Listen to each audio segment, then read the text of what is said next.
இருங்க, பஸ் போட்டும். வெயிட் பண்ணுங்க. பஸ்ல சுல்தான் இருக்காரா? அவசரப்படாதீங்க. நான் சொல்றதுக்கு வேணாம் சுல்தான்.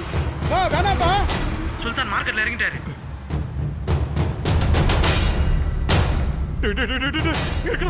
ஒண்ணு செஞ்சிடாதீங்கடா சுல்தான்டா. டேய் சுல்தான்டா, போங்கடா, உள்ள போங்கடா. சுல்தான் முன்னாடி வேண்டாம். பாத்துக்கலாம். இன்னைக்கு நாளைக்கு பாத்துக்கலாம்.